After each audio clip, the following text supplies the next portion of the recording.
Welcome back. This is the final segment. You're still tuned into Business Watch, powered by Nedbank Eswatini. We're joined by Sandiswa Dlamini for today's market analysis. Ngozi, a very good afternoon and welcome. What's happening in the markets today? I understand that there are interest rates decisions happening this week. What can you anticipate? Good afternoon, Lulu, and good afternoon to your viewers at home. So, as you have rightfully said, we have interest rate decisions coming up from South Africa tomorrow, and we expect the CPE to follow suit on Friday. So the market, what it's expecting is that there will be a 25 basis points cut. That's the priced-in expectation at the moment. So Reuters polled economists to see what are the market sentiments around this interest rate cut. So this is at the back of the inflation numbers that came out last week, where we saw that inflation in South Africa is at 2.8%, which is outside the range of 3.3% and 6%. So currently, the expectation now is that South Africa needs to cut interest rates in order to boost the inflation into the required region. And another thing is that there were speculations that the SARB was going to change the range from 3% to 6% to a different one, but that did not materialize. Hence, we now expect the interest rate cuts. Okay, so let's quickly take a look at today's numbers in the interest of time. We only have 5 minutes. Yes, so today we can see that the rand appreciated quite strongly against all three major currencies, and we can also see that our equities are also performing quite well, and this is mostly at the back of gold, platinum, and coal. So the prices of these commodities have increased quite rapidly in the past few days, and what we see is that since South Africa is a major exporter for these commodities, the rand have benefited from that. Hence, it strengthened against all three major currencies. We have also seen that in the UK, the GBP have quite suffered a bit because of declining manufacturing, and we have seen service PMI drop. So that affected their currency. So in terms of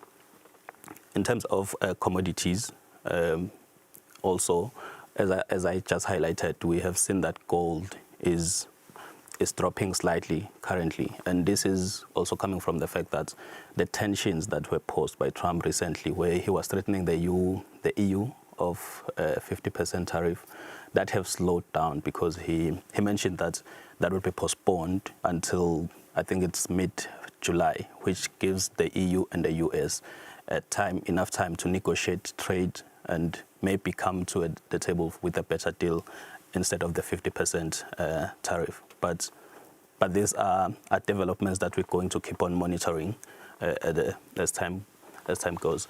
And in terms of oil, there's a lot that's still happening in oil.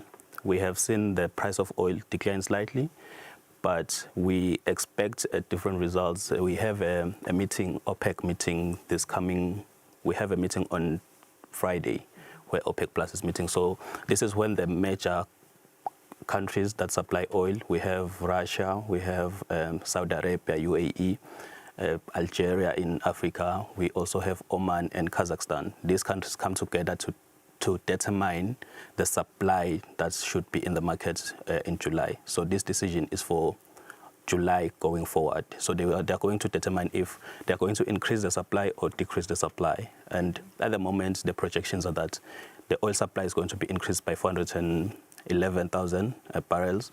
But these have to be timed correctly, and it should be the right amount, because an oversupply will see a decline in the price and undersupply will also see a spike. So this will be a very important decision to look after in the coming few days. But the final decision will be made on June 1. So we are then going to see what's the final decision, because from this initial meeting, we are just going to see the projections or where they might lie in the final decision. Okay, thank you so much, Sandiswa. That was Treasury Sales Dealer from Nedbank Eswatini.